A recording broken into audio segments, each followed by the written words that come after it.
Vous m'avez entendu dire dans les vidéos précédentes une primitive ou les primitives, etc. Donc ici, il va falloir faire attention parce que dans les exercices, en fonction de ce qu'on vous demandera, si on vous demande les primitives, une primitive ou la primitive, on va avoir bien entendu un travail légèrement différent à faire selon l'article qui va être utilisé ici. Donc il est très important de bien lire attentivement l'énoncé pour ne pas se tromper. Alors pour ça, on a besoin d'une propriété quand même complémentaire, c'est celle-là. C'est-à-dire si on a une fonction qui admet des primitives, alors bien sûr elle en admet une infinité, ça on l'a déjà vu, hein, mais on va dire que la primitive est unique à condition qu'on nous donne une condition initiale, c'est-à-dire si on veut que la primitive vérifie une condition initiale donnée. Je dis bien qu'elle est donnée, c'est-à-dire qu'on vous la donnera, on vous donnera la valeur de x0 et de y0 avec x0 qui appartient à i. Alors, la propriété, elle est admise tout simplement parce que, en fait, cette condition initiale, vous allez le comprendre dans l'exemple, dans l'exercice type en dessous, elle va nous permettre de calculer la constante. Et donc, étant donné qu'on aura une valeur unique pour la constante, on aura une unique primitive. Alors, la démonstration, je ne la fais pas, en fait, elle n'est pas réellement admise, mais on va la faire dans tous les exercices où on va vous demander la primitive. Eh bien, il faudra faire cette démonstration-là. Donc c'est pour ça que je la mets plutôt en exercice type. Alors, voyez l'exercice type, où j'ai pris une fonction f ici, x au carré plus 3x moins 5. Et il y a trois questions, donc la même quasiment, mais ici il y a les primitives, une primitive et la primitive. Vous voyez que ici on vous donne la condition initiale, c'est f de 6 égale 0, c'est-à-dire qu'on vous a donné les valeurs de x0 et de y0. F de 6 égale 0, c'est très parlant et ça ne pose pas de problème. Alors, on y va, on va commencer par chercher donc les primitives de la fonction f sur r sont définies par, ici on sait que les primitives, on prend un grand f de x est égal, et on fait donc la primitive de, enfin les primitives de cette fonction là.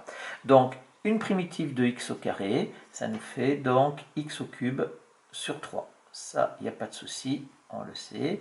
Plus ici 3x, donc ça fait 3 fois x, donc je prends 3, fois une primitive de x, c'est x au carré sur 2. Et enfin, moins 5, ça nous fait donc moins 5x, une primitive d'une constante, c'est moins c à x. Et ici, je mets plus c avec c qui appartient à r. C'est l'application directe donc des propriétés que l'on a vues d'addition et de multiplication par un réel pour la recherche de primitives et la connaissance du tableau des primitives des fonctions de référence. Donc là, on les a toutes. À partir du moment où on a mis c appartenant à r, on en a donc une infinité. Eh bien, pour la primitive, ici, je vais prendre donc f de x égale quoi? Eh bien, ici, je vais dire tout simplement que il suffit de choisir, si je veux une primitive, eh bien, je vais choisir une valeur pour la constante. Donc, il suffit de choisir une valeur pour c.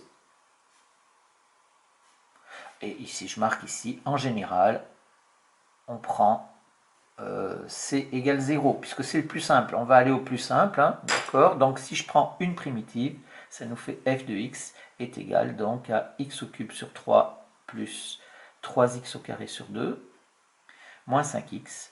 Et je vais m'arrêter là, c'est-à-dire que je ne mets pas de constante, ça veut dire que la constante vaut 0. Bien sûr, vous aurez pu mettre plus 3, plus 2, moins 5, moins 7, ça n'a aucune importance. À partir du moment où on vous demande une primitive, vous prenez la constante que vous voulez et qui vous convient. Maintenant, on veut la primitive ici. Donc, on vous donne une condition initiale donc, qui est f de 6 est égal à 0.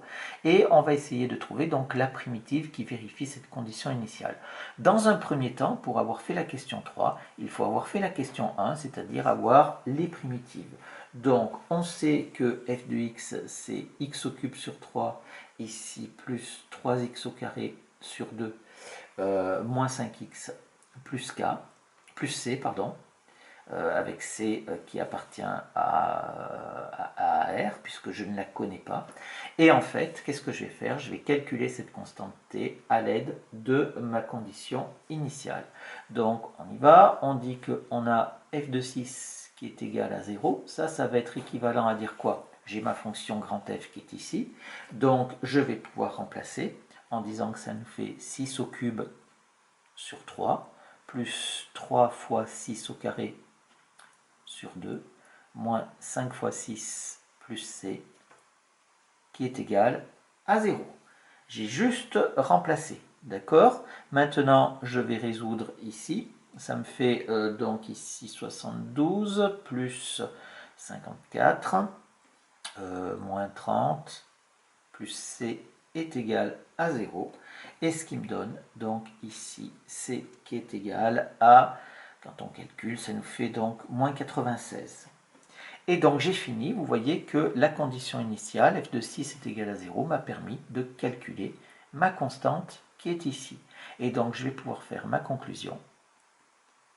Conclusion, et bien cette fois-ci, je vais pouvoir dire la primitive. La primitive grand F de petit f sur R, telle que f de 6, grand F de 6 est égal à 0, est définie par, eh bien, on a notre grand F de x qui va être égal, donc on la reprend, ça nous fait toujours x3 sur 3, plus 3x au carré sur 2, ça y est toujours aussi, moins 5x, ça y est, et en fait, le plus c, eh bien, on va mettre la valeur que l'on a trouvée pour la constante, c'est-à-dire moins 96. Voilà comment est-ce qu'on trouve la différence entre ici on a la primitive, là on a une primitive et ici on a les primitives. En sachant bien que pour trouver la primitive, il faut avoir fait auparavant les primitives, puisqu'on en a besoin ici. Si on n'a pas fait ça, les primitives comme ça, avec le plus C, avec C qui appartient à R, alors après on va être coincé.